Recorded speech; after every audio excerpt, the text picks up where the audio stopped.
bring it in, and maybe there is some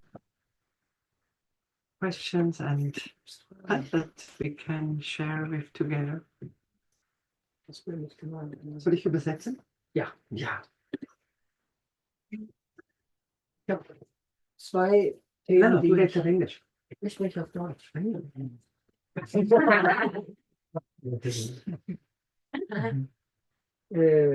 Ja, ich habe zwei. Nein, ich übersetze. Ach, wirklich doch. Okay. Das ist ja durchgekommen. There are two subject matters that I would be interested in. Both are very relevant for my day-to-day life. The first one was the one that I wanted to ask this morning. I felt it was really not fitting into the context. So I would like to say a little bit about my personal situation, and then the question, of course, in a general way, so that it is hopefully interesting for many of us. So we emphasize in our whole tradition, and in many other traditions, it's also like that, that the guru, the importance of the guru is extremely emphasized. And actually every morning in the Mangal Arati, I have a little, I feel this pain, I feel to which guru am I now going to go down? Am I, is it Prabhupada? Is it my two former gurus? I had two gurus, one in ISKCON and one that I chose later, and both of them I have left. And so it might be interesting for others. Not everybody has the same story. I think most of us don't have an official guru here. So, and we hear always how this is important, and every Mangal Arati it is stressed. So, how to quench this pain, and how to deal with this in a constructive way, or maybe I just have to go on like this, or maybe you can shed some light on this subject matter. How can I feel I have some kind of a guru, even though I don't have one? Maybe I could just live with it. Okay, I made a mess, I made a mistake, I choose the wrong person. I had the choice for Mahabhagavat, to choose a Mahabhagavat, but I choose someone else.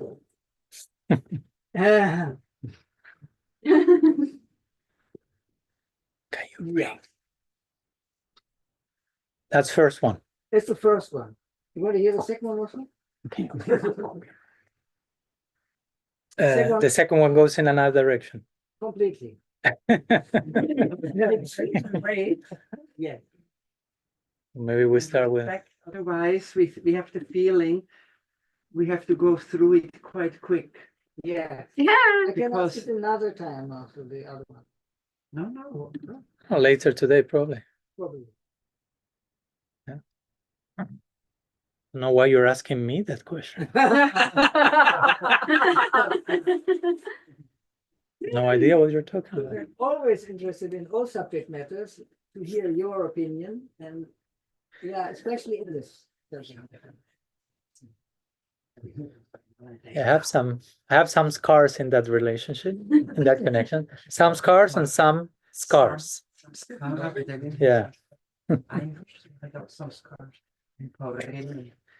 Yeah, in fact, I want to refer to one part of this is the second book I wrote, Radical Personalism. And I wrote a whole chapter on this. It's called Issues and Tissues Between Guru and Disciple. And it's funny because the word tissues in English can mean like layers. You are not the translator now. You can relax. Cannot fully absorb into the meaning. Yeah. Word by word. Yeah. So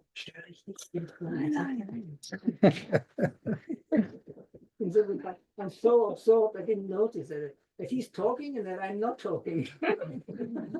yeah. Oh God. I'm really interested in the answers. So yeah, I was saying that the title is called Issues and Tissues between Guru and Disciple. So tissues can mean like layers. No? Like in a relationship, there are layers. But also tissues refer to these napkins, paper napkins that you use when you cry. So it's funny because I refer tissues thinking just about layers. But when I met people who read the book, everyone understood tissues in the other. Body. Yeah, that's more the idea. Yeah, my idea that was. But for many, it was like tissues and issues that bring tissues, that require tissues to deal with. So yeah, in this chapter, basically, I try to address situations that, in relation to Guru, that are not the usual topics that we hear about Guru. That what happens when you have to take a distance from a Guru, or what happens when you are rejected by your Guru. That happened to me. Right. So, I mean, I'm not referring here to my own story. I'm trying to open situations like that, which may be more exceptions to the rule, but still they are there in our history. And what happens in situations like the one you mentioned, that one may feel, okay, I may feel I'm not officially connected to one person. Do I have a Guru? Do I not have a Guru? Where I am, I'm in a limbo. Do I have shelter, mercy? I'm totally unplugged from the channel of the sun. So, yeah. I want to share one part here, but I'm not.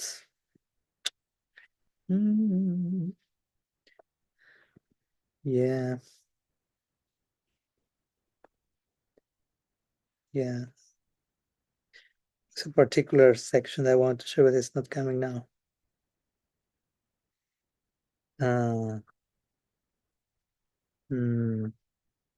Yeah, there are other parts here. Codependency between Guru and disciple and spiritual bypassing. That's another thing. But anyhow, basically what I'm saying there in this section is, for example, let's see, this is not the part I was looking for, but say, despite the fact that the disciple may be temporarily without the Guru, Sri Guru as a principle remains always present. So those disciples have not become bereft of a Guru. From the moment anyone accepts God as the ultimate reality and sincerely seeks Him, the Sweet Absolute will take the role of Guru, actively within that person's heart, and inspire him where to seek.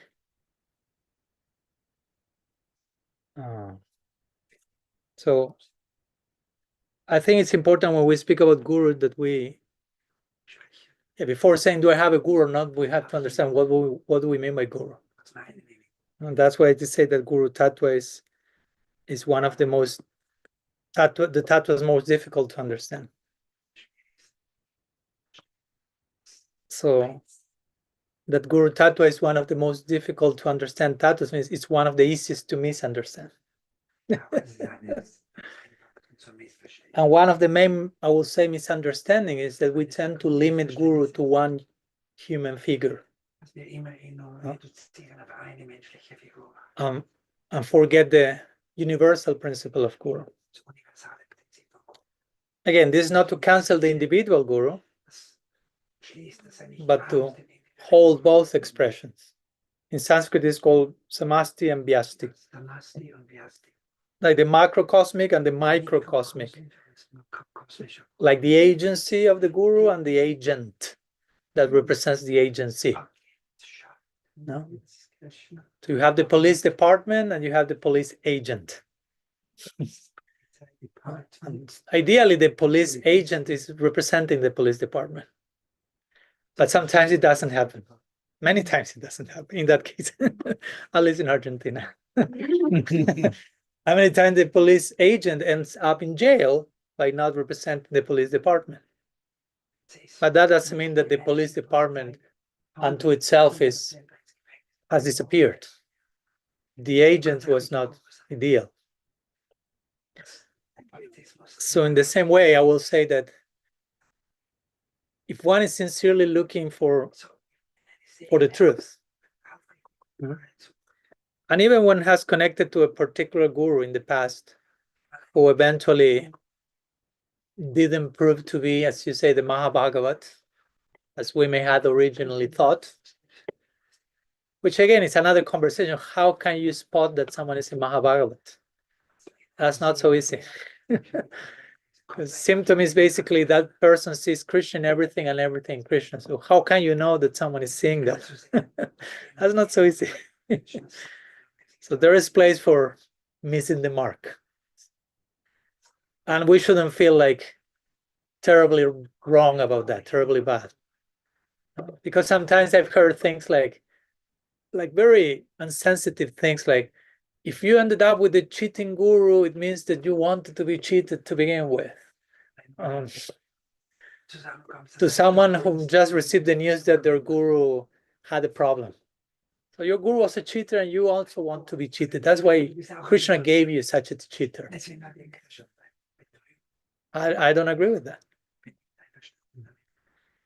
So, someone also can be a guru. There are different levels of guru in terms of individuals. Someone can start in a very sincere, deep, connected place, maybe not Uttam Bhagavat, and eventually, for whatever reason, that person may be compromised in their practice, ideals. That doesn't mean that the whole thing was a hoax, that the whole thing was in vain, that I was cheated from day one, or that the person was bad even. I can be grateful and for many things I learned from that person. That's how I personally deal with my own situation. And I've learned what to do, and I've learned many times what not to do from some of those persons. Still, they are teaching me. And I wouldn't say, no, actually, I wanted to be cheated, and that's why I went through that. Because to be honest, I didn't want to be cheated. I was really looking for the truth as much as I can tell and be aware. I don't think it's healthy for me to go neurotic and, no, you actually wanted to be cheated, and you are such. No, it's not the case. So we will say, okay, that person was the ideal guru for you at that time of your journey. And that person accompanied us for a certain amount of time, and at some point that was no longer the time for that relationship to continue. We can be grateful and continue the journey and not think, why I received that person, why did not Krishna arrange for, we can get too much trapped in our head wanting to calculate everything.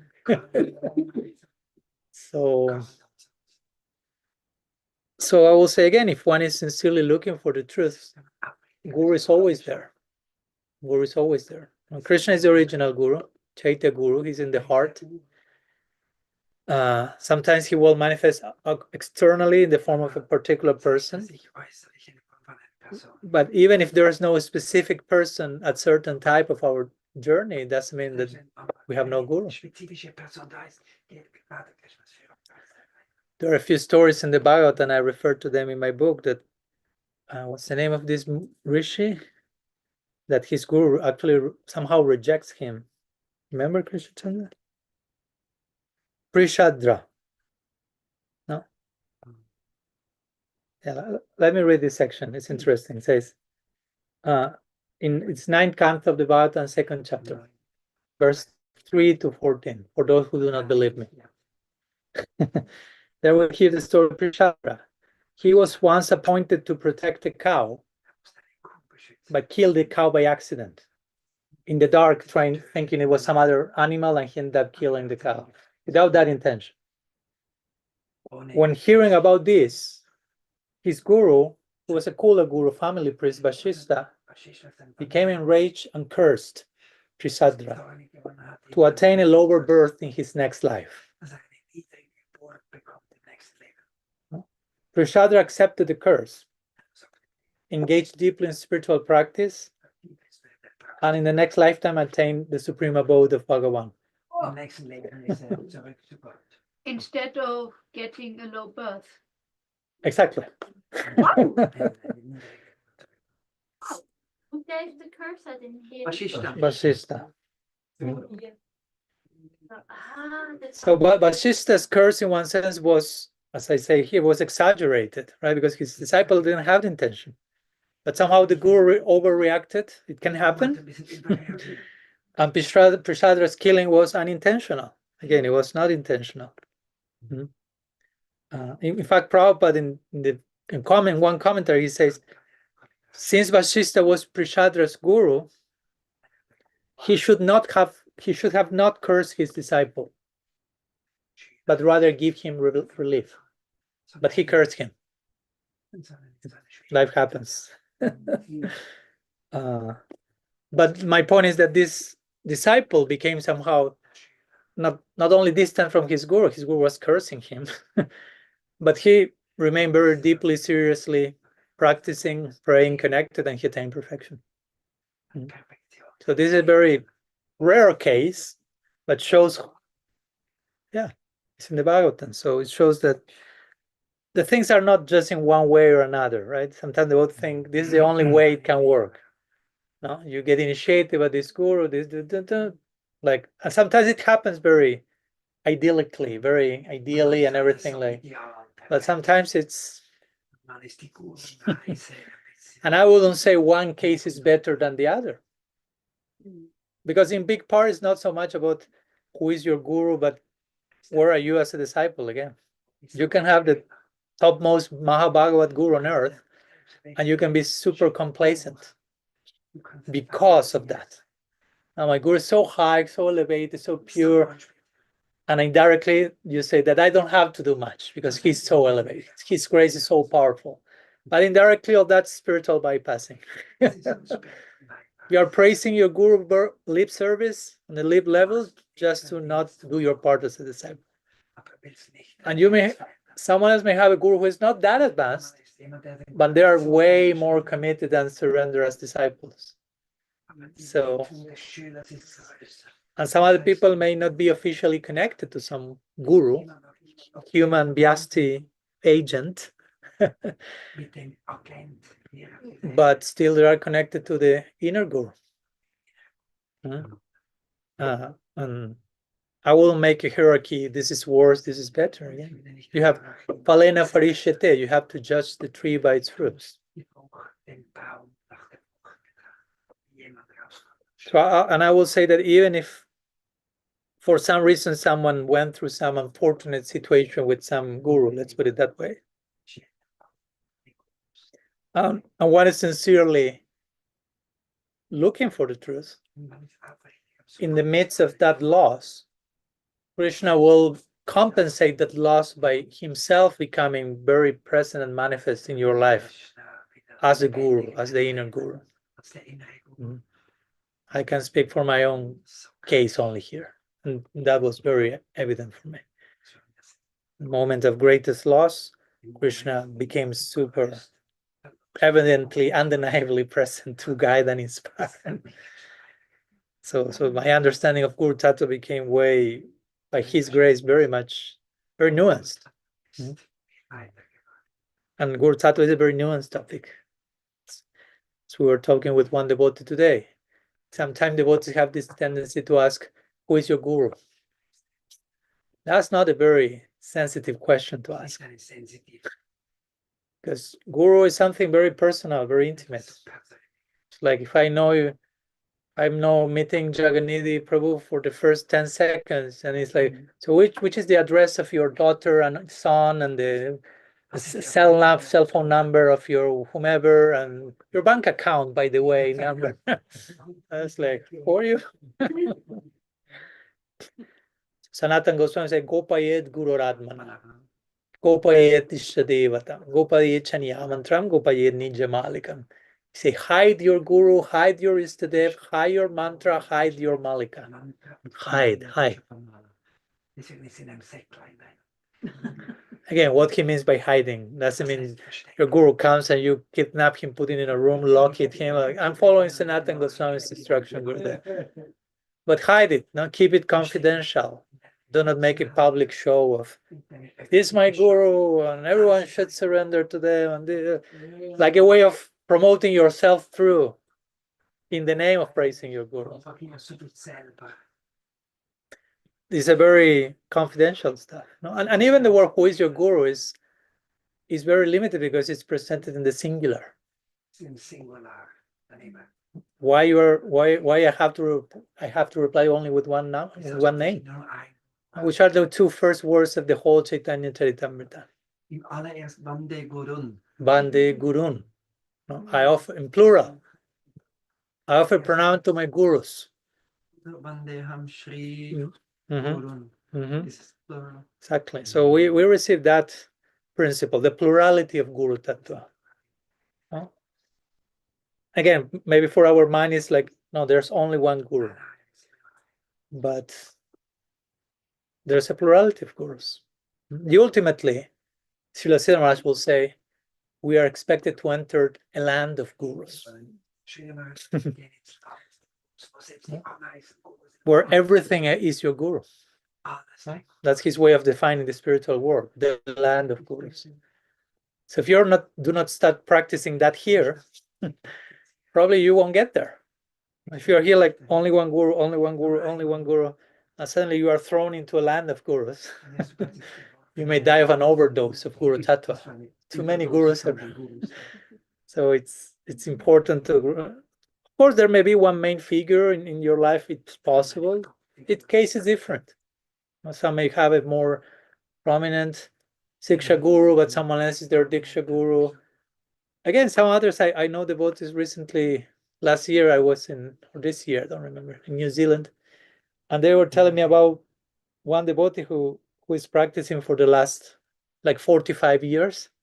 Very seriously, she has no guru. Quote unquote, she has no guru.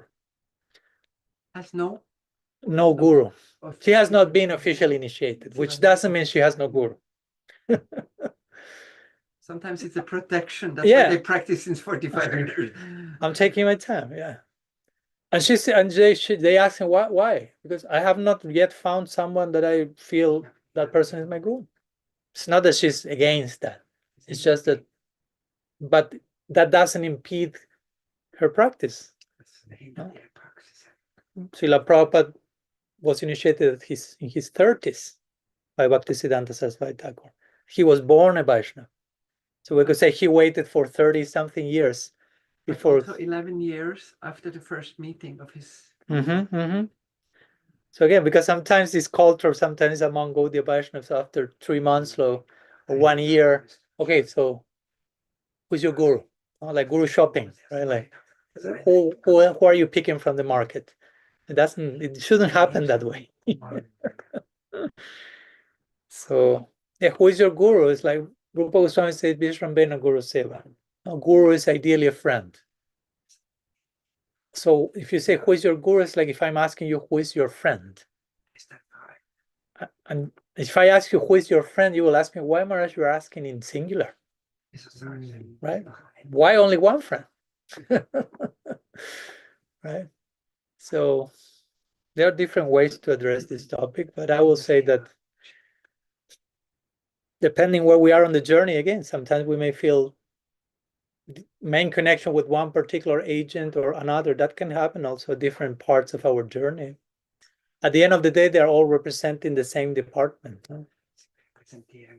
If a guru is bona fide, they're not in competition with one another. Right? So let's get more disciples, let's get more to our camp or this. As we say the other day, no? They're all servants of the same truth. No? Guru, Sama, Lagu. No? Senior, equal, junior, in the face of divine love, Dasya Bhav. All are serving. So depending the stage of our journey again, Sometimes it can be someone who is physically alive. Sometimes it can be someone who passed away. Sometimes it can be Krishna in the heart. You cannot just like put it in a box and say it can only be in this way. It's very personal. It's very personal. So we cannot make like a forced formula, and this is it. All of you have to fit in this way of happening. Again, if we study our tradition, there's lots of them. Especially in the line of Bhaktivinoda Thakur, Siksha Parampara, Bhagavad Parampara emphasis, that's a very particular, interesting idea also.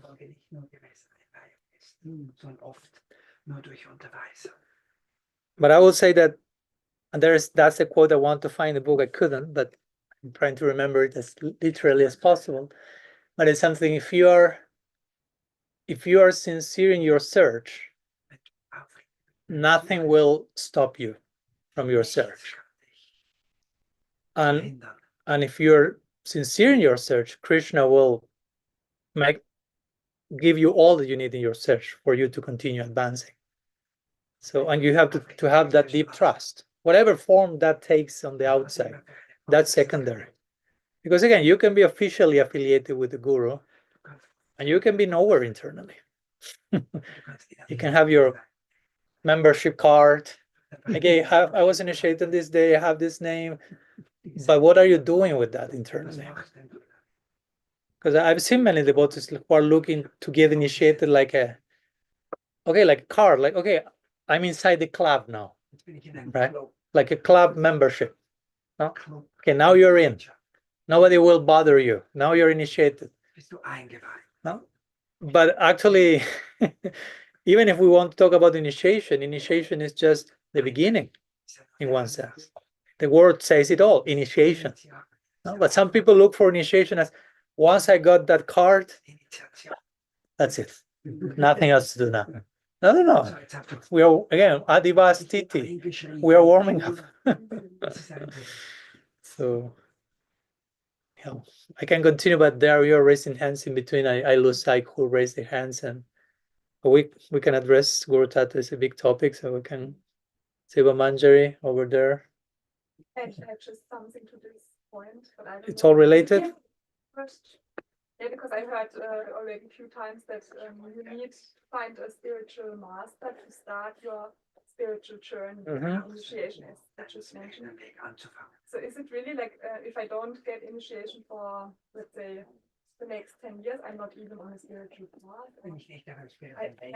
This was always for me a little bit confusing, because I have the feeling I try to be on a spiritual path, and so far I also cannot say that I find someone that I don't feel ready to be initiated, and I also didn't find someone who I had this special connection. Yeah. So is it, what do you say about this, that you just get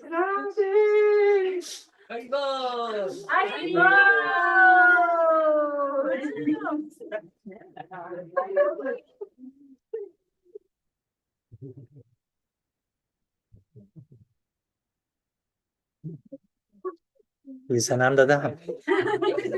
Ananda.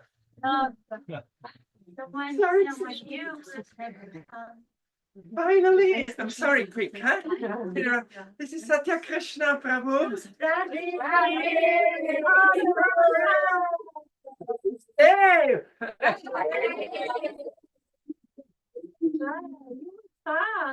Yes.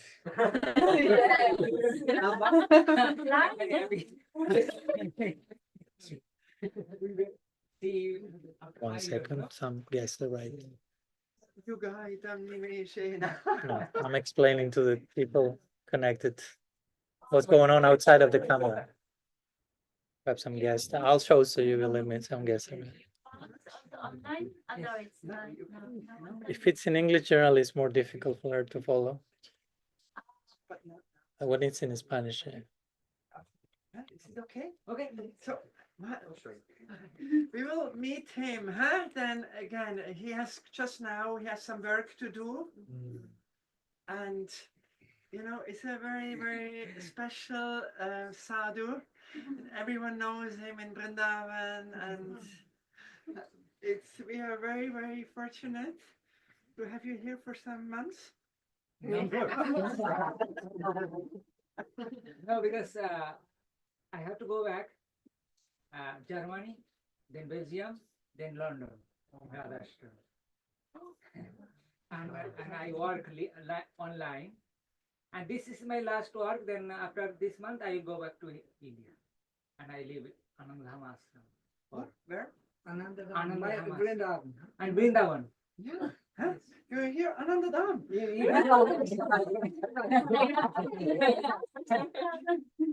Okay, we're in the middle of the class. Huh? For you, everything. No problem. Now I need to change my and shower, and then I will work. I have some meeting with the 8:30.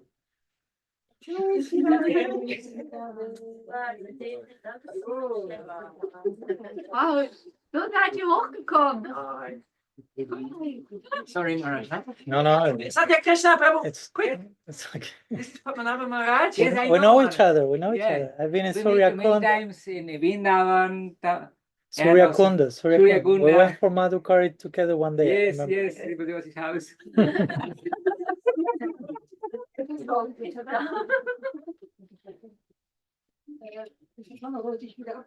Nein, nein. Was wie du magst.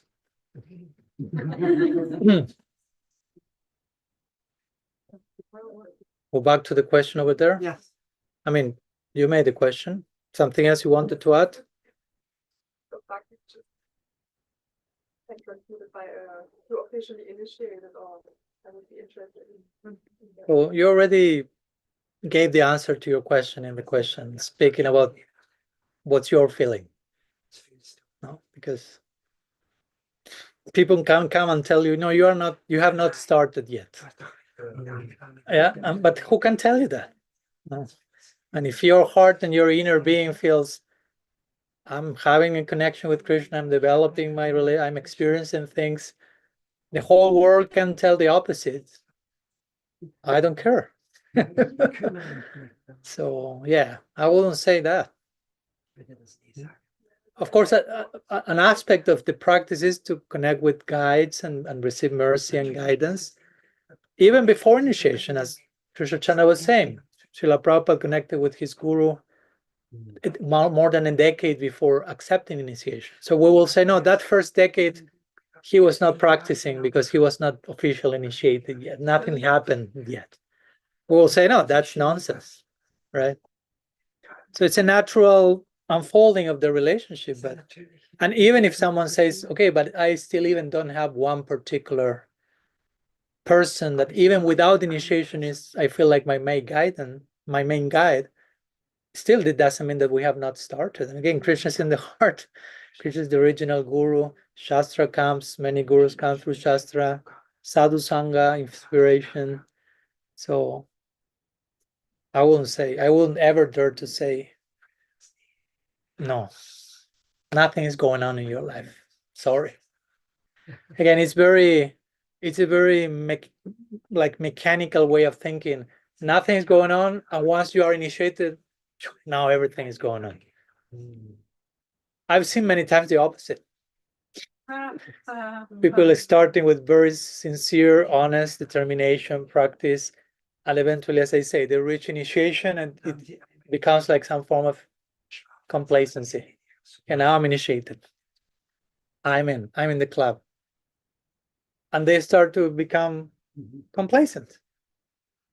Position, name, knowledge, this, that, and they are not as sincerely involved as they were before being initiated.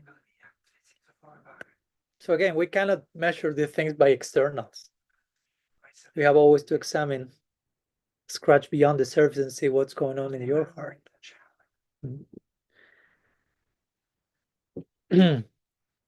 There's a longer conversation that we were talking the other day with Krishna Chandra about initiation. What's initiation if we see that as Diksha? Okay. Also, we have Harinam. And Harinam, in one sense, is saying the scripture to be independent on initiation. We hear examples of great personalities who attain perfection without receiving Diksha. Haridas Thakur, Oops. Krishna's Kaviraj. Krishnadas Kaviraj Goswami. Oops. Again, some may say, okay, but I'm not them. Okay, with this, we are not saying just not make Diksha disappear, but also we see that the thing is not just only in one way. And it's not so automatic. Okay, now you're initiated, now you are practicing. The moment you are sincere in your search for the truth, the path has started. Maybe it started before you were even aware of that. Srila Maharaj even says in Shri Guru and his grace, he says, the essence of parampara is sincerity. So you actually connect. Yeah. He will say sincerity is invincible, right? And he has this, I'm trying to find that here. Give me 1 second. But maybe I cannot find it here. But there is one part of Sri Guru and his grace which Srila Samaraj speaks about invisible gurus. And how if you are sincere, you will be guided by so many invisible gurus. Like so many guardian angels, if you will, that are protecting and inspiring. Even if you officially do not have a guru.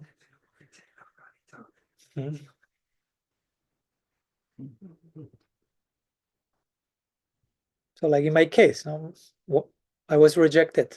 I don't want to make it too personal, although it's public, so I'm not saying anything that is not public. It became public. And some people say, okay, you are rejected, you have no guru. You are disconnected from the parampara, no mercy is coming. And I was like, you can say all you want. It's okay. But my experience says something different. And you may think I'm an arrogant guy, but the experience is very clear that the shelter, the mercy, and the connection are coming in ways I was not even expecting. So again, guru is not just one thing, one way. That's why sometimes it is said it's so difficult to understand Guru Tattva. Because it can come in very mysterious, particular ways.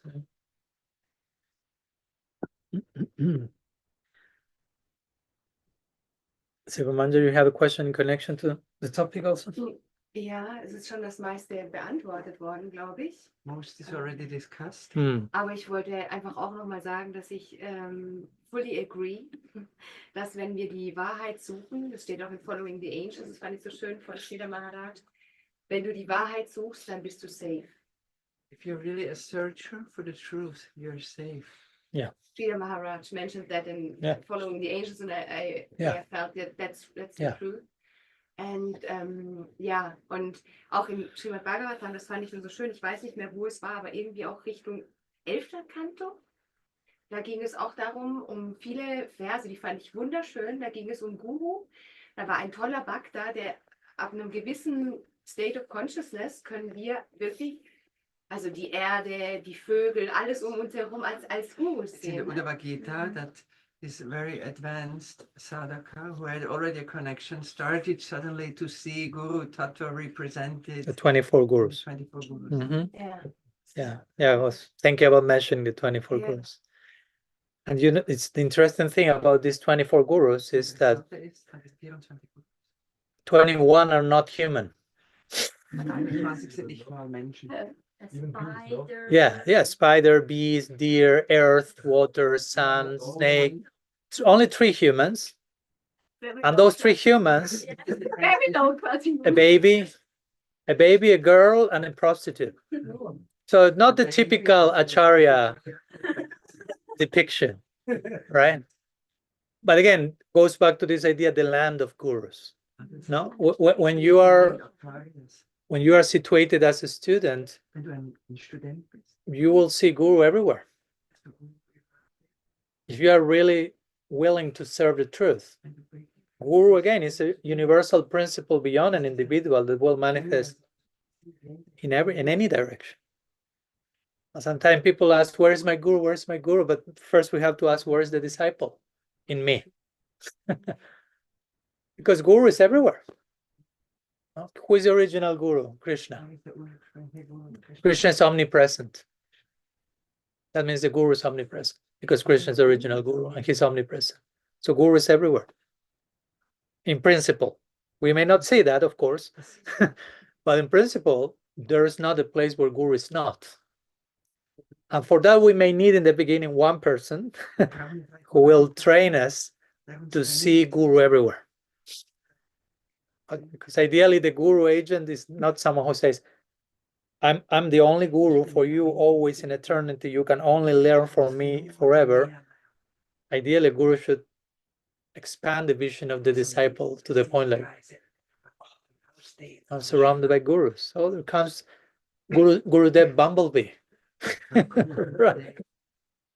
There comes Guru Ma Cow. And there comes Guru Ma Prostitute. Again, we may not be able to imitate that yet, but in principle, that's there. So that's in the Bhagavatam again. So it's funny because sometimes one of my great inspirations in my life is Richard Rohr, who is a Franciscan friar and author. We are friends with him. And I've sometimes would say like, oh, but he's not a Gaudiya Vaishnava. It's okay, you can have as a Guru a prostitute, a baby, a girl, a bumblebee, but not Richard Rohr. No, don't come with a Franciscan friar. It can be the earth, it can be a deer, and a spider, a snake, but not a Franciscan friar. Makes no sense. Again, I may not be learning Rasa Katan Gaudiya theology from a Franciscan friar, as I may not be learning Gaudiya theology from a bumblebee in one sense. But in one sense, I may be. In the way they behave, they can point to something that sheds light. So, yeah, it was very interesting. Sorry. Bee is one of the Udipans. Of course. Of course. That's the name of Krishna. No? Bumblebee.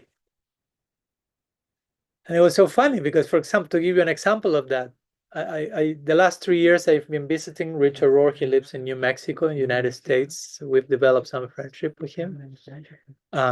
He's 83 years old now, so he's in his Antilila. A very nice, very ripe elder, spiritual mystic.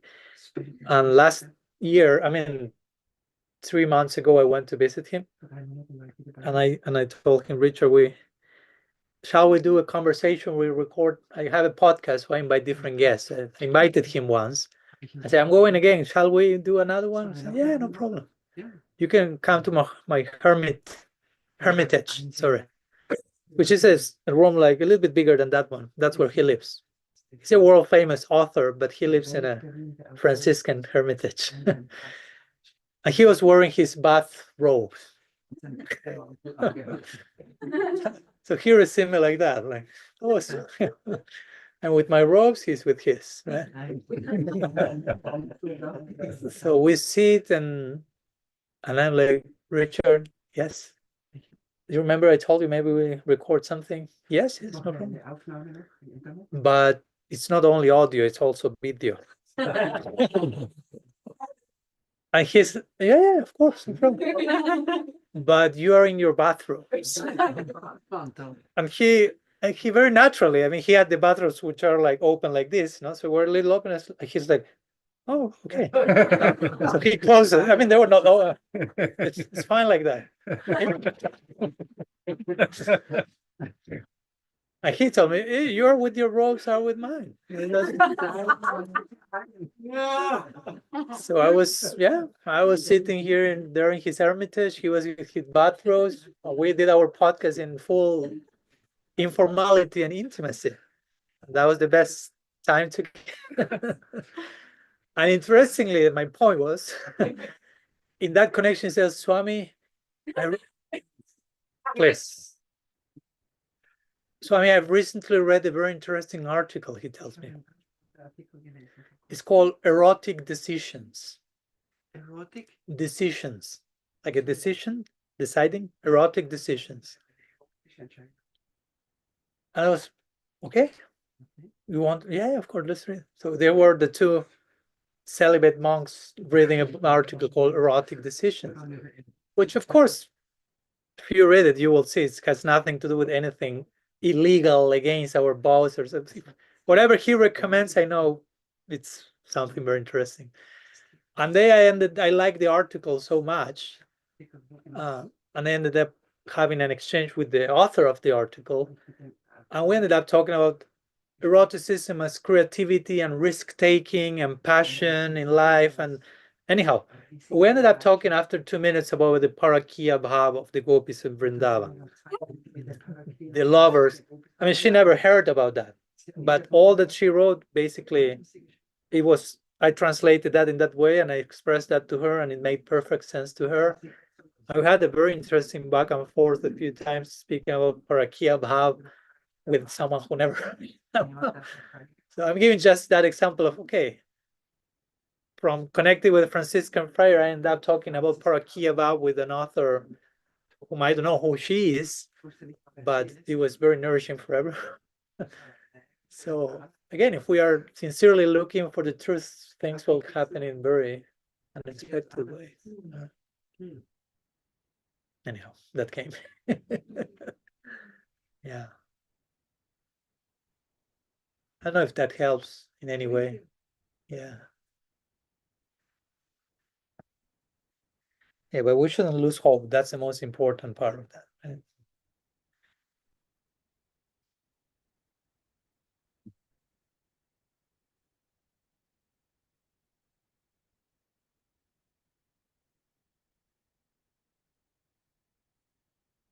Silence.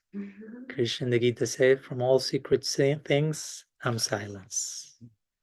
Some secrets are coming.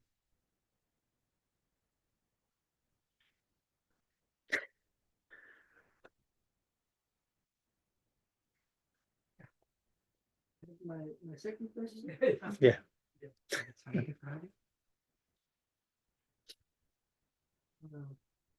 So since 40 years, I'm not progressing through the stage of anartha-nivritti. Anartha-nivritti lasts till Bhava Bhakti, just in case. Okay. I've not arrived at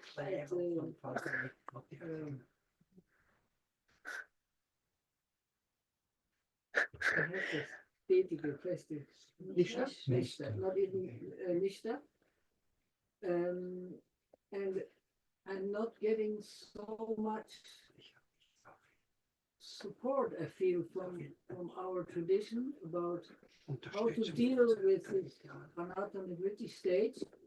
There's, of course, I think it's Madhurya Kadambini is described all the different kinds of anarthas and all these categories and everything. But it's very little advice on practical application. I found much richer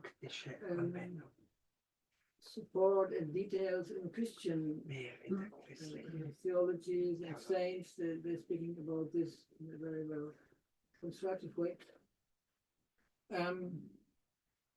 So maybe what I think that I found out, I would like to present and get correction or maybe confirmation on that.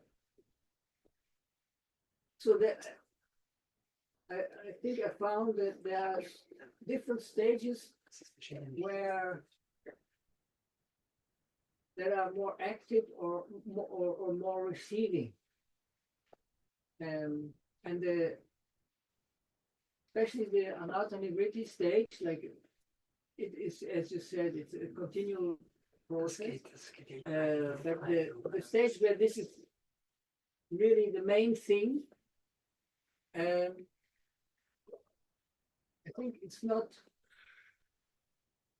You will not advance through this stage by just following the same way as more advanced people do, that is just hearing and chanting and doing seva. So I think on this stage, you have to really become aware of these anarthas and of each one, and it seems even as if they're popping up more and more, even Het after ziet zo uit dat ze sogar nog meer voorttreden. on the path of sadhana. On the path of sadhana, thank you. Op de weg te sadhana. And I think the process here to become aware of them, don't beat yourself up completely, but also to feel some remorse and really also apologize to people, also practically, and but especially to put it in front of them and say, I have this, it's an impediment, I can't get rid of it, and just by chanting and whatever I'm doing, it still is there. Please help me in this. So I wanted to ask about that, because I see many, they say, no, this is wrong. You just hear and chant and continue, and don't bother about it. Whatever you behaving towards others, and, or your motives, or for example, when I eat prasadam, I always I stop in between, and I feel this greed. I want to swallow this. I want to swallow. I want to enjoy this.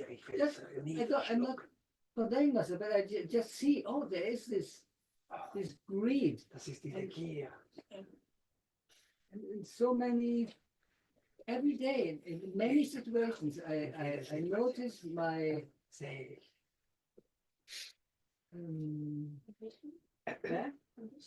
condition, anarthas, like motives that are really impediments.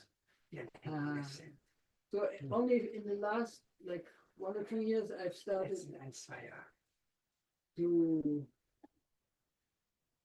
accept that they are there, and the more I found, the less I condemn them, and the less I think I shouldn't have them, the more my ego allows me also to, or whatever this instance is, to be aware of them, and the less they are getting power. And less identifying, and less hiding them from others and from myself. And since then I have the feeling of some progress is there. So I wanted to ask you to get either correction or confirmation or more light on this subject matter. Amen. First confirmation. In order to confirmation, I would like to read one sentence from my second book for you not to feel alone in that process and see, okay, we are thinking very similarly. So this chapter is called The Collective Unconscious of Our Spiritual Lineage. I'm talking about shadow work, which is a term by Carl Jung. Yeah, so I'm saying here, Jung invoked the term shadow work, which is connected to the Gaudiya notion of anartha-nivritti, at least for me. Anartha-nivritti involves not only the purification of one's heart, as commonly understood, but also an awareness of all obstacles, both conscious and unconscious, that need to be ascertained for the process of purification to be enacted. In other words, anartha-nivritti is not merely a stage to pass through or a byproduct of spiritual practice. Now comes the point you were saying, but rather the willingness to be aware of those particular forces that are getting in the way of our practice. Anyhow, it continues back. So my point is, anartha-nivritti is not what you just said, right? Because sometimes they want to think, just chant 16 rounds, follow the 4 regulative principles. At the end of this life, you will go back to God. The formula. You fulfill the daily quota, and that's it. No? It doesn't matter what's the quality of your chanting. Just get to the 16. but it's not a number. Nobody will ask you at the end of your life numbers. It's all about quality of the heart and presence.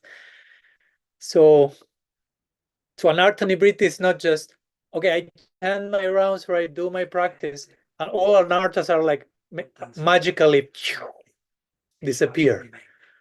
I wouldn't deny that by practice we get free from lots of things that we are not even aware of. But that doesn't cancel that we should try to be as aware as we can of what's getting in the way. You follow my point? Because we by chanting, by practicing, we are getting rid of so much stuff without knowing. But we should also make a conscious effort to pay attention. What can I see that is getting in the way? How can I deal with that? And you made this important point, which is how to deal with that compassionately also. When I witness whatever limitation I have, shortcoming, it's not necessary to hate yourself. That's creating another anartha. That's reinforcing the conditioning, actually. So as I said the other day, accept where you are. I think we spoke about in the morning. You can only change by accepting where you are. Right? So, okay, I have this. First, I need to accept that without condemnation and toxic shame, and move from that. And there's place for, as you say, for repentance, but again, it's a fine line, not to end up in the toxic guilt whipping stuff. But if I do something, I don't know, if I mistreat any of you, it's healthy that I become aware and I feel repentance, because if I do not do that, I become a social danger, basically. Right? But also all that quote unquote negativity, quote unquote, that, oh, I feel bad, should be balanced with all the positive things that are already coming. No? Actually, we did, what was in Austria 3 weeks ago? We were in Austria 3 weeks ago with Joganidhi, Patrak, Mayapur Sangana, devotees. We did a whole series of lectures called What is Anartha-nivritti Really? Yeah. And we were talking about also, I forgot my train of thought. You were in Austria? Before Austria. I think maybe you want to mention that. Yeah. I already remember. Sorry. I just need Patrak to say you want to mention. Thank you. Let's see if it's the same thing you were going to say. We were mentioning, I was mentioning the second verse of Shikshastakam. Mahaprabhu was saying, he says, that's the last line, right? Durdaiva midrishami hajjani nanuraga. I'm so unfortunate I have no attraction for your name. That verse represents anartha-nivritti, and he's showing some repentance there. But that's the last line. The first 3 lines are appreciation, positive content of the gifts that are coming. Nam namakari bahudaniya sharva shaktis. No, so many names you have, all shaktis are in these names. There are no difficult rules to chant these names. Such is the mercy you are giving to me, Bhagavan. So first comes a very 75% of positive appreciation of the unconditional mercy of Bhagavan. And then comes the contrast. And I don't have attraction, the corresponding attraction to such a gift. But he doesn't start on the negative note, right? He starts with something very positive, he stays there for a long time. But sometimes we start on the negative note. So if you start with a negative note, it's very difficult to go back to a positive note. It sets the tone. If you start with a no, if you start your day with no instead of yes, probably your whole day will go in the direction of the no. That's why I always like to remember the Sanskrit word to say yes is om. You want to say yes in Sanskrit? Om. And all the Vedic mantras start with om. Start with yes. Not with no. No. No, Ajnanati Miranda said no. Yes. Then we go to Ajnana, to ignorant, but first, oh yes. A positive openness and appreciation of all the gifts that are coming. No? So, and naturally, anartha-nivritti finds its place. And one last thing I will say is that anartha-nivritti many times, and it's part of what you were saying, in my opinion, Trivanga Prabhu, the term anartha means false value or false belief can be. And nivritti means like to get rid of or to deconstruct. Anartha-nivritti, deconstructing false beliefs. So many times it's not so much about get rid of your lust, greed, envy, but get rid of the ideas through which you see everything, including those things. Because, for example, okay, envy is considered an anartha, but you could relate to envy in a way that creates another anartha on top of that anartha. For example, oh, such person is envious. And you can see that envy in a very, he's envious, he's like a black poisonous snake, such a bad person. Or you can think about that yourself, right? I am such a bad, envious person. But at the end of the day, what's envy? Envy is, I cannot tolerate a good quality in the other person. Probably why? Because I don't see any good quality in me. So whenever someone has something good, I feel threatened because I have such a poor self-image. So that's what we call envy. So you can see envy now from a understanding and compassionate place, whether it's your envy or someone else's envy. You follow? Instead of just labeling and judging and condemning envious. So anartha-nivritti also means deconstructing false ideas about our anarthas. How do we, okay, we have anarthas. How do we relate with our anarthas? In a way that perpetrates more anarthas? Or in a way that perpetrates healing and acceptance and compassion and integration and change, of course. No? So that retreat in Austria was intensive deconstruction of false values, basically. Like, okay, all the false ideas we have about Krishna, about ourselves, about this world, and how that can get in the way of our experience of our practice.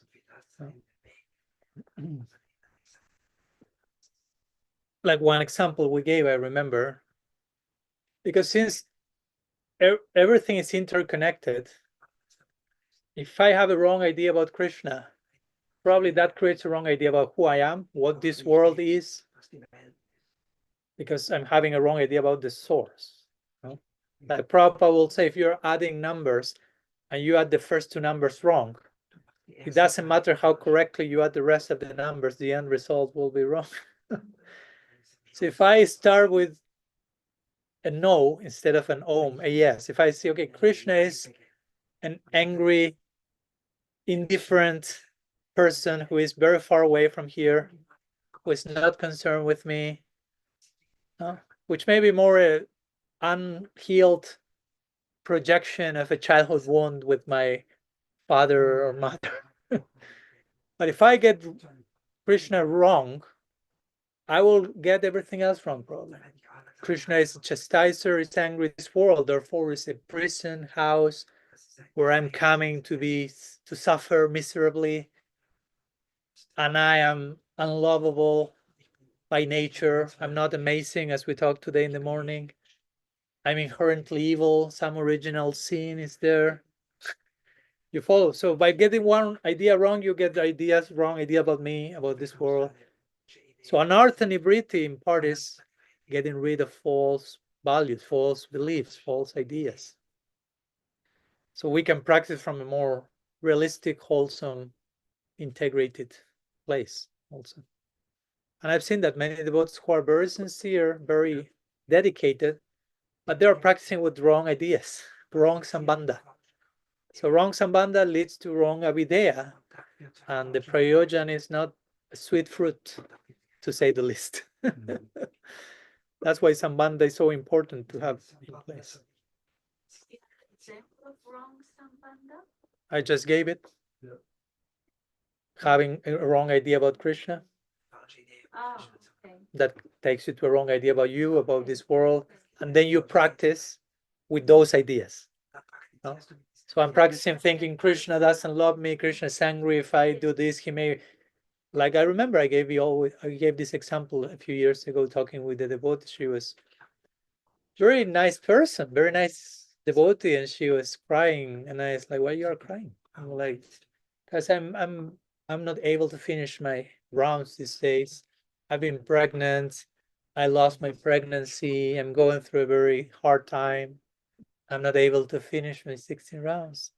And I'm very, very afraid that I will lose my human form of life in the next birth.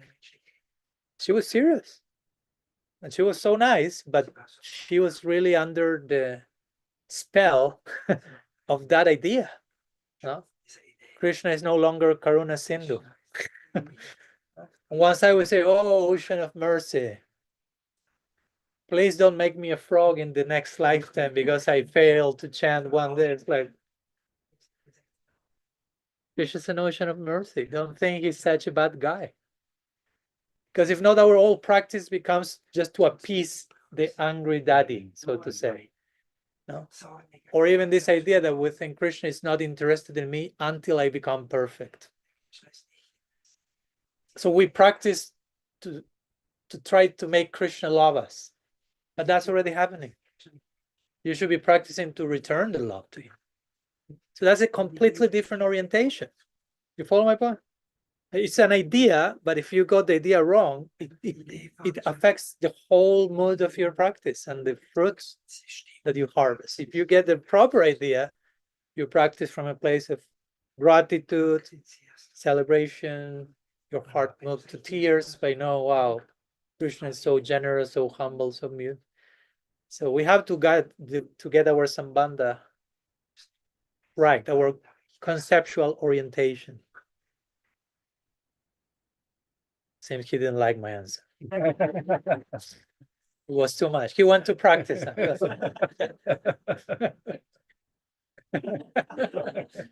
I don't want to lose my human form of life. That was not the point. Relax. It's interesting when in Jiva Dharma also the list anartha is not envy primarily. Tattva Vibhrama. Tattva Vibhrama. Yeah, that's what we talk on the retreat, remember? It's a misunderstanding about the nature of reality. So that's why. Yeah. And it's interesting in Jiva Dharma also, it's the question is asked, what is from what are anarthas made of? What is the substance of it? And then he said, it's naisargic phaal. It's the fruit of nisarga. And nisarga means out of not saying yes, of not embracing a divine reality.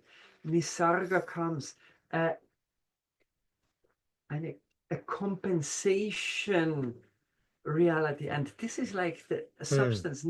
From that there's a fruit. But this is like the substance of anartha. So that's why it's wonderful. We first is a basic understanding of everything. Then really even greed and lust and some strange quality, we know they're even usable and they're even part of Shuddha Bhakti. Oh, yeah. Just a little correction has to be made, but this correction comes by very deep, basic understanding, correction of Tattva Thank you. And I really love always Krishna Chandra saying it, because in many ways also, as Tribanga Prabhu was asking me for confirmation, when he says things like that, I was like, he reminds me, like I was telling, actually in our Austria retreat, I began the anartha-nivritti series with what you mentioned. Bhaktivinoda Thakur speaks of anarthas. The first one he mentions is Tattva Vibrahma, which means to be bewildered about what is what. And he then subdivides the different forms of confusion, and it's confusion about bhakti, confusion about the nature of the goal, the nature of God, confusion about ourselves, confusion about the world of matter. So that was very interesting. And it was funny because in my last book, I had 4 chapters, one for love, one for God, one for the soul, and one for matter. But I never connected with that category of Bhaktivinoda Thakur. I said, like, oh, interesting. Now I realize that in each of those 4 chapters, try to show how to get an ideally right understanding of love, God, soul, and matter. Because the wrong of that understanding is the anarthas that Bhaktivinoda Thakur is talking about. And also, interestingly, when Vishwanath Chakravarti Thakur describes anartha-nivritti, that's the longest section of the Madhurya Kadambini. And he then, speaking about Anishtita Bhajana Kriya in that context, right? Like unstable, speaking about before reaching Nishta, unstable bhakti, and he gives all the 6 symptoms: Utsahamai, Ghanatarala, Visaya Shangara, Niyama Akshama, Tarangarangi, etc. And I always say the same. When you hear each one of those symptoms and I ask you, who has the first one? Everyone will go like, number 2. Like the football stadium, when they do this wave, everyone's like, and you may feel embarrassed, no? Like we feel like, oh my gosh, I have that one. Oh, I have all of them. But all of them appear as a symptom of bhakti. So in one sense, they are a confirmation that you are on the path. They are not the most ecstatic, deep, profound symptoms of divine love, but those are the symptoms of certain stage of the journey that still confirms you are on the path. So when you read those symptoms, you choose to feel bad about yourself and chastise yourself, or feel, okay, the fact that I can relate to those indicates that I'm on the path. So I can celebrate that. Not to stay there forever, but as a confirmation that I'm on the path. So again, it's how we deal with those things, how we deal with those anarthas. So yeah, as you were concluding, Tribanga Prabhu, the fact that you are able to see those things, gain awareness of those, be at peace, so to say, with that, accepting them, that makes them lose power over you, because they are no longer in secrecy. When you are willing to expose that to yourself and to others, that loses power. It has no other place to hide, so it starts to dissolve. Secrecy is the problem. When we keep all that, that's why it's so important, again, as an aspect of sadhu sangha, to be able to disclose our hearts, to unpack. We can do that with ourselves and with Krishna, but also it's healthy to do that with brothers and sisters. Guhyam akyati prichati. Rupa Goswami will say that's a symptom of love. Disclosing my heart, my journey, my struggles, my everything. Yeah. That you are putting them out of the closet. And the interesting thing when you do that many times is, as we were talking the other day with the circle sharing thing, is that other people say, oh, I'm going through that. Oh, I'm also going through that. And you're like, oh, I was not the only one. Oh, I was feeling so terribly bad about myself, feeling such a bad person. And I'm realizing, oh, this is universal. So you feel support and community. You're no longer isolated in your own anartha, so to say. So sometimes we need also to share our journey from that, to normalize some of those things. Not that we are promoting anarthas, but we are normalizing some of those experiences as part of the journey. But many times we stigmatize what should be normalized. So So we should normalize what we usually stigmatize. What do you mean with that? Sorry? What do I mean? Like, for example, that someone may having struggling with something, and you may be afraid of telling that because maybe the group will point and you are so bad, you shouldn't be doing that, that's wrong. So that's stigmatizing. So I don't tell it to anyone, because if they come to know, I will be rejected, I will be ostracized, I will not belong. We all long for belonging, right? We all need to be part of something. But if the price to belong is to hide everything and show myself with 100 masks, that's not belonging, that's fitting in. As I mentioned in this book also, there's very difference between fitting in and belonging. To fit in, you have to stop being who you are and put on a mask. To belong, you have to take out the mask and be who you are. Not everyone will accept who you are. So you have to find your place where you actually belong, even if it's one more person. It doesn't need to be a massive gathering. Thank you so much. Thank you. Thank you so much. Yeah. Yeah, thank you for your question. Yeah, thank you. Not the only one, you see? You're not the only one. We are all in this together. Yes, the senior Prabhupada disciple and disciples, also the sixth disciple of Srila Siddha Maharaj, would like to say, friend of mine, in a healthy way, in a wise way. Like whenever one comes with all this stuff, it's all part of the journey. Try to integrate that as part of the journey also. Do not exclude. Try to make that part of the journey and continue. No. Thank you for bringing the false value deconstruction retreat also here.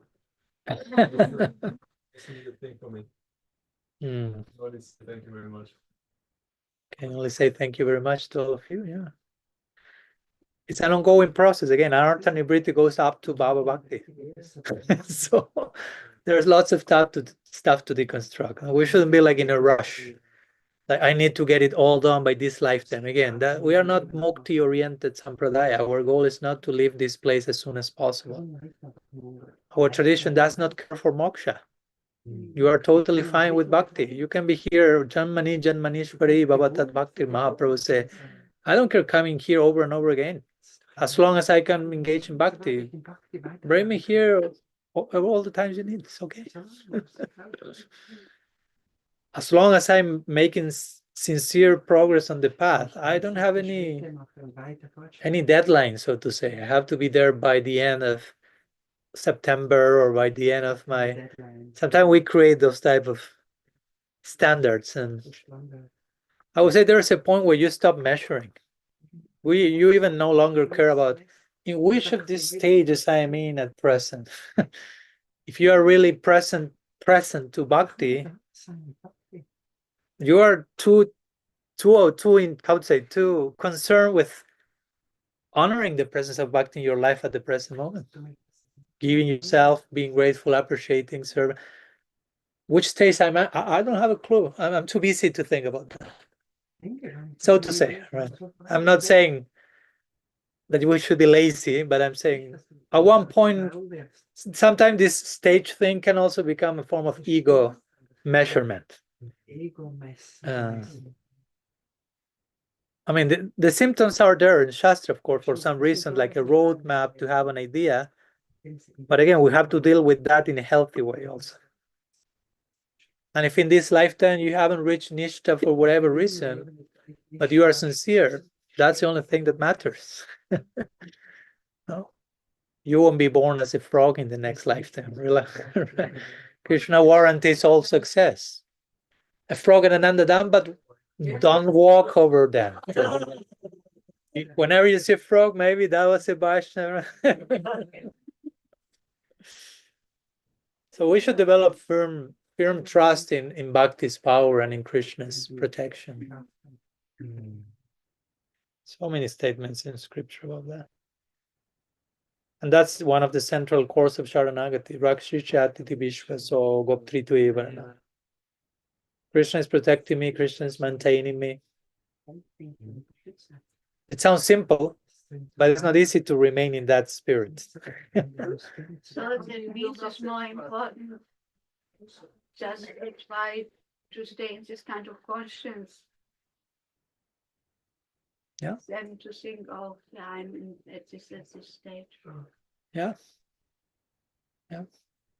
And again, and we may have all the anarthas in the world, but Krishna's mercy is more powerful than all our anarthas put together. Oh, Because sometimes we may overestimate our own anarthas. And we underestimate the power of Krishna's mercy. If you put the two of them on a scale, where do you think the scale will go? Like, Krishna's mercy is way more powerful than all our anarthas. As long, again, as we are sincere, we may still have anarthas, something like, I remember once someone came to Srila Siddhar Maharaj, the devotee, and said, Guru Maharaj, yes, I have some very deep anartha, deep problem. And Srila, I was like, what's that? I cannot give up smoking ganja. I have that anartha, and I'm breaking the four regulative principles, one of the four. And Srila, I was like, that's nothing. I mean, it's not that he's promoting smoke ganja, but he's saying, like, you're already practicing bhakti, you are sincere, and that's nothing in comparison to what has entered in your life. The power of that current, if you are sincerely open to that current, smoking ganja, in comparison to the descent of Bhakti Devi in your heart, like, he made that point. No? He was expecting, oh, Guru Maharaj will chastise me by being a ganja smoker and will ostracize me from the ashram. But in turn, he just highlighted the power of bhakti. And eventually that devotee stopped smoking ganja. He says, just remain sincerely practicing and Krishna takes care.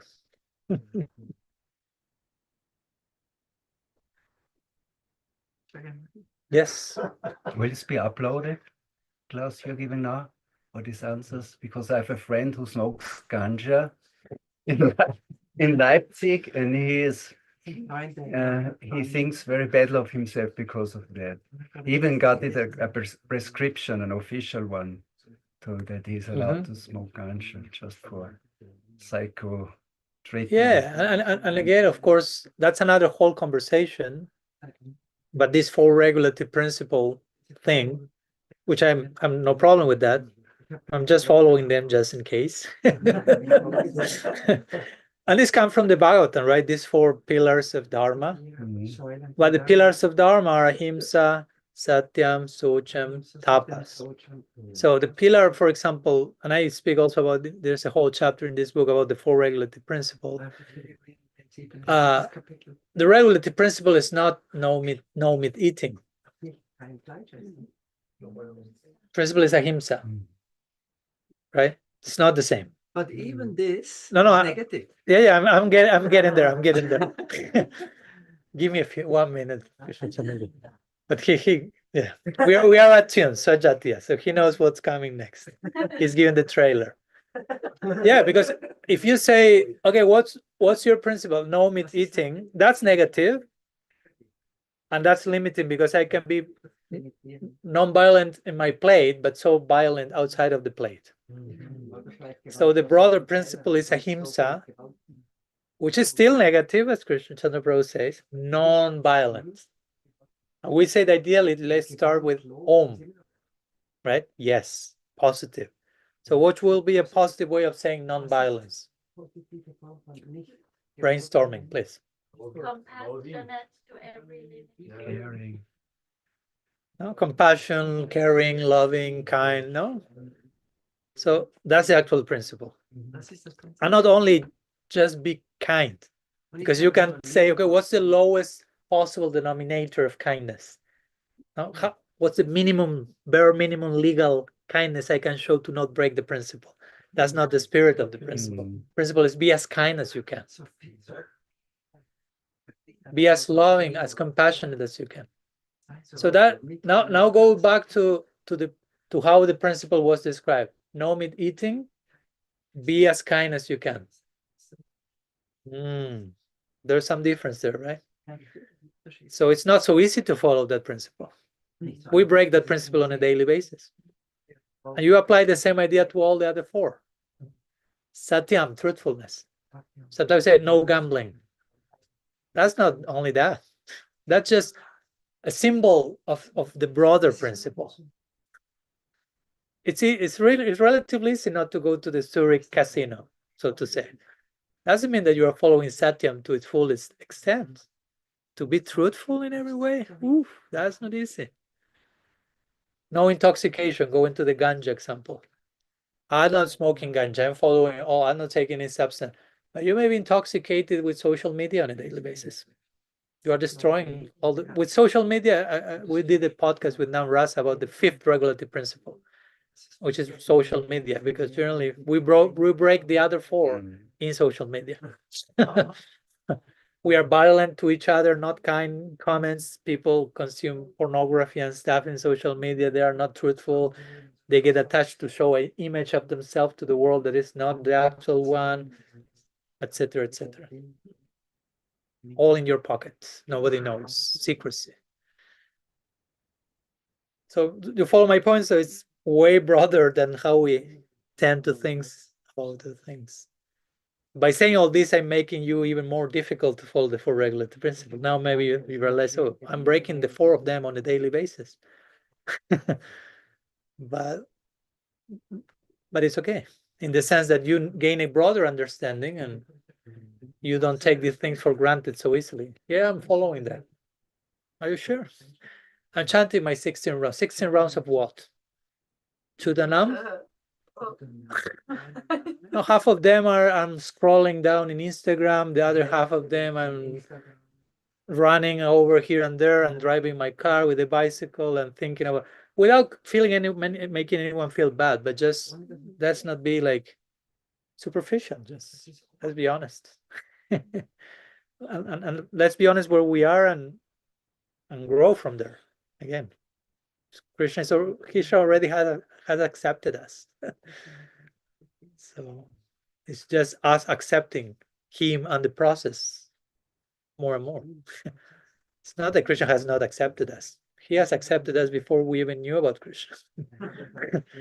It's now us accepting him, believing him, believing those things that sound too good to be true, right? Yeah. Okay. I want to go too late. There's something else. Or...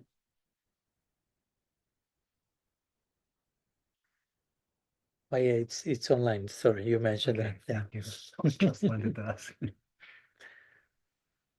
Because he's a very sincere devotee. Yeah. He's very stressed about that. Also, other devotees are judging him. Yeah, and again, for me, it's very sad to see sometimes how by having a very narrow understanding of the things, we make so many people feel discouraged of the possibility of following this path. Or you are still smoking ganja, you cannot be a devotee. Or you cannot finish 16 rounds, sorry, no initiation for you. Or you don't have a guru, you haven't begun your spiritual practice. That's not like that. No, I was listening. I was listening the other day an audio from Srila Siddhar Maharaj, and he was speaking how Bhakti Siddhanta Saraswati Thakur was talking to the devotees he sent to the West before Prabhupada went. And he was telling them, you can open a type of, not restaurant, but club, and you can serve meat there for the English European people. So they don't feel like too shocked about all this vegetarian stuff. Remember, this was like 100 years ago. No? Vegetarianism was not that popular in Europe, so to say. So he was willing to do that. It's not like, oh, no. They eat meat, we're going to talk to them. No, you prepare meat for them. So you can see the willingness to extend and to share bhakti and to invite everyone wherever they are. You have to meet people where they are. That's the only way it works.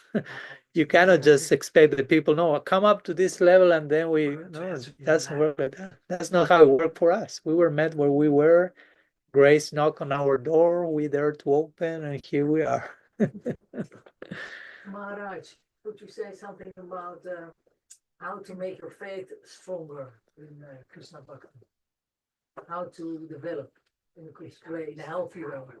I mean, I know chanting, I know doing seva, you know, but I lost a lot of faith, and I feel it's coming back. But then they say you made a lot of offenses, this sort of things, and I feel like you have a different point of view about a lot of things. So maybe about this as well. So I'd like to know what's your opinion about having more the faith is growing in a healthy way. Something like that. Yeah. We need a few more hours now.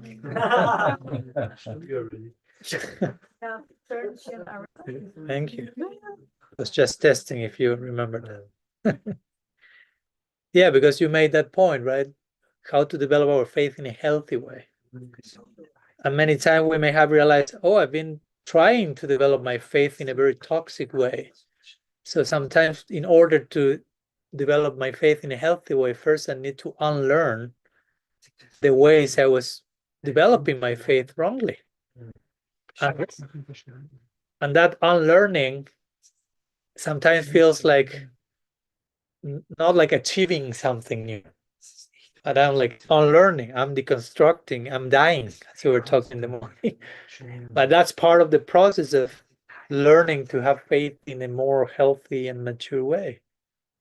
I'm talking in general because, of course, I don't know the specifics of your case and your journey. As you were mentioning, I lost faith and sometimes we lost faith for some particular reasons. And I'm not someone who will go too quickly like, yeah, that's because you made aparat. No, that's like a very, in general. Yeah, and it's a very easy way to go there and just create guilt around everyone, and we don't need to take the time to actually understand what's going on. Just make everyone feel terrible and guilty, and that's it.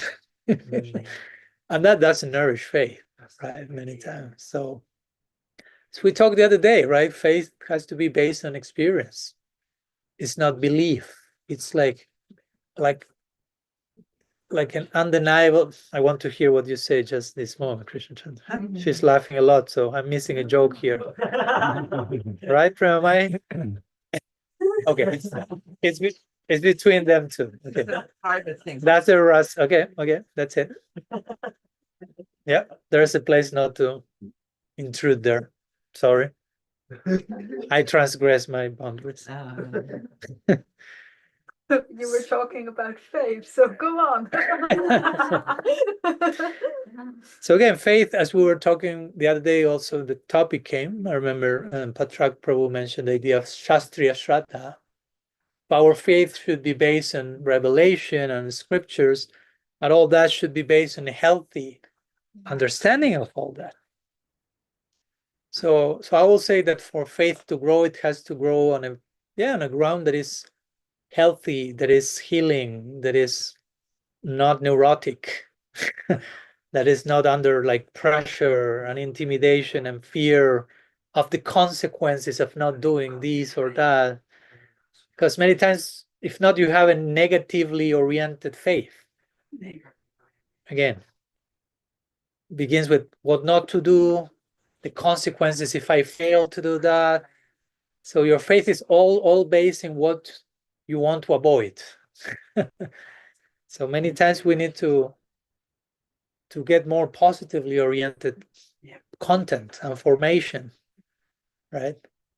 Why to have faith for the right reasons? No? I also mentioned in radical personalism, many people stay as Gaudiya Vaishnavas for the wrong reasons. And some people leave the tradition,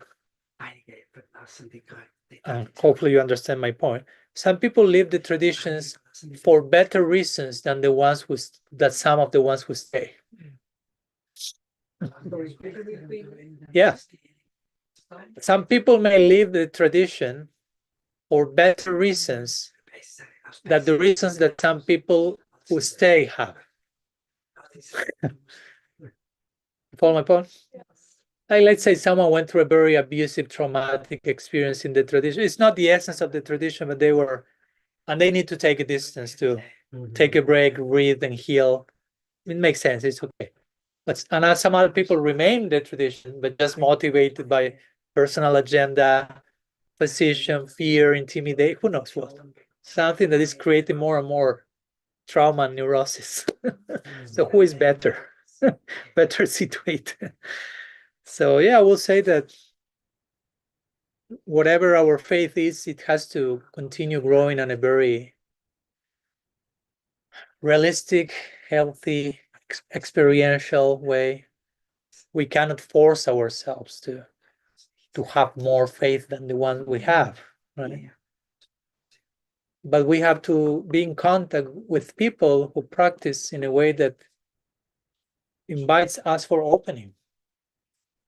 So when we are in that environment, we naturally open, we naturally trust, and faith gets nourished by that experience.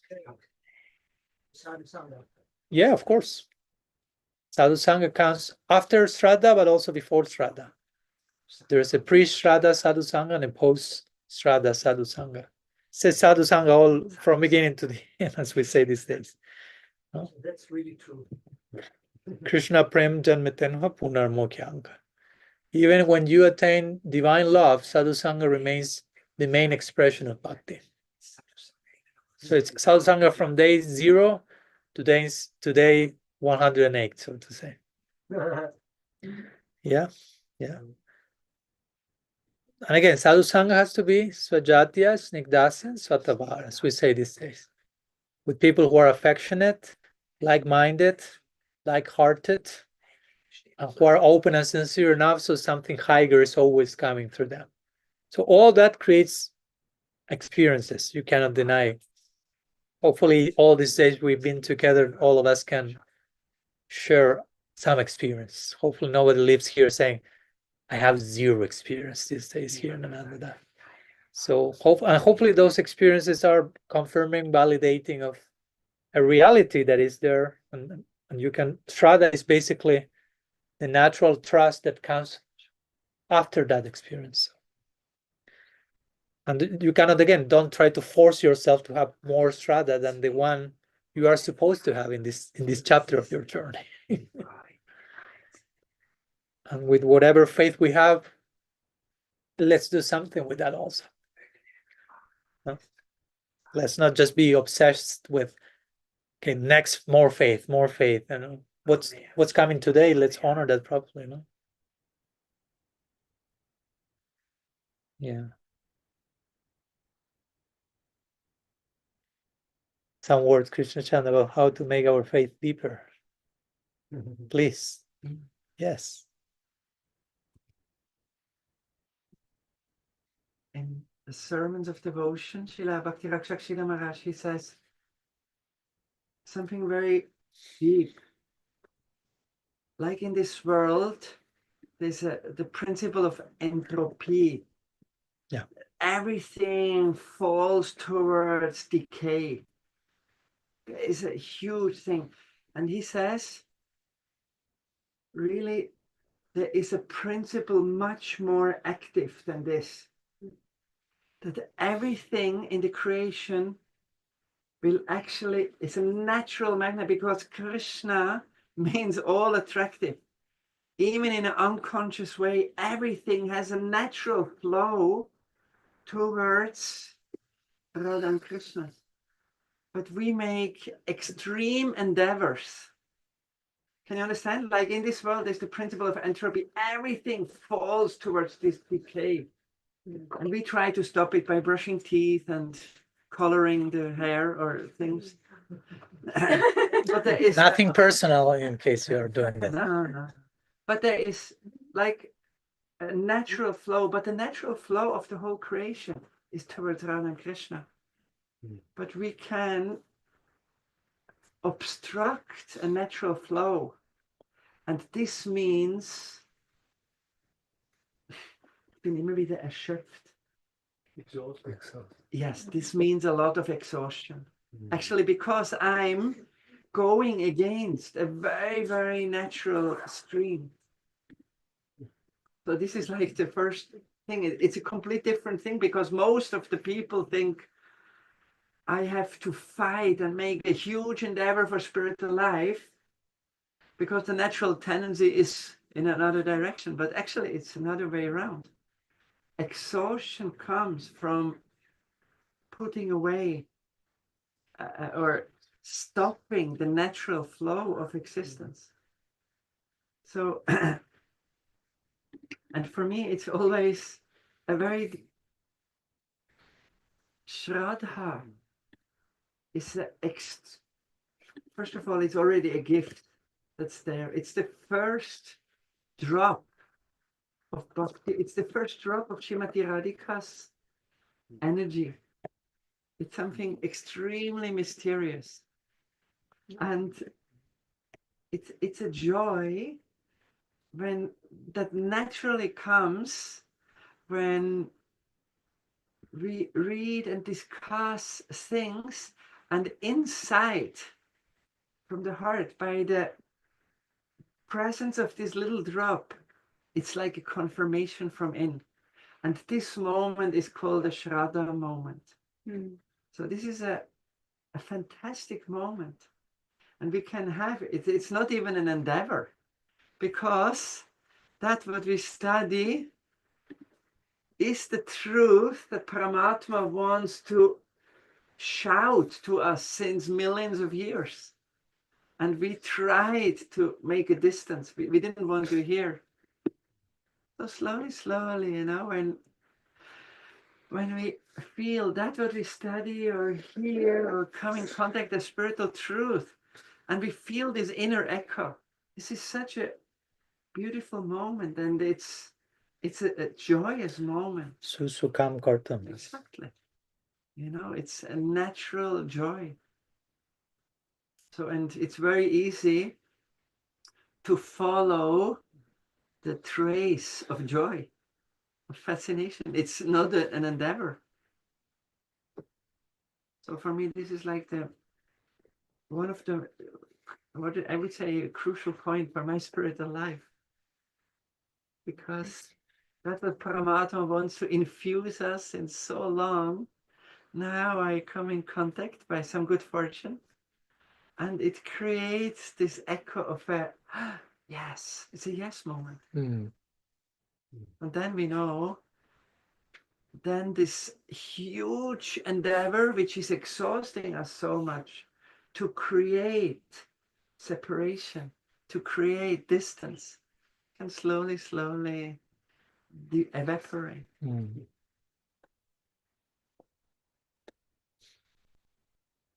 Beautiful, thank you. So, Reminds me one poem from Hafiz that I've had the fortune of being friends recently with Daniel Ladinsky. He's the main translator of Hafiz, and he sent me one book. He gave me a gift, and there's one poem regarding the exhaustion of, and it's called "Just Sit There Right Now." So it's short. I'll read it 2 paragraphs. He says, "Just sit there right now. Don't do a thing. Just rest. For your separation from God is the hardest work in this world."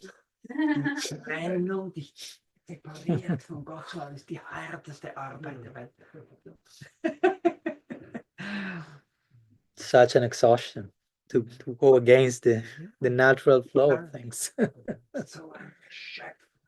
immer dem natürlichen Flow entgegenzusein. Das muss nicht zu lange beschränken. Okay. Shall we put the sharing to rest? And each one of us in a few minutes also. Thank you so much to all for your sharing and your honest inquiries and presence. Again, questions are equally important that whatever comes in reply to that. It's a dance between the two. Sri Radha Govinda Ji ki jai, Shri Gaur Gadadhar ki jai, Harinam Sankirtan ki jai, Samaveta Bhakta Vrinda ki jai, Gaur Premanand Hari, Panchakalpatarubhyascha Kripa Sindhubhya eva cha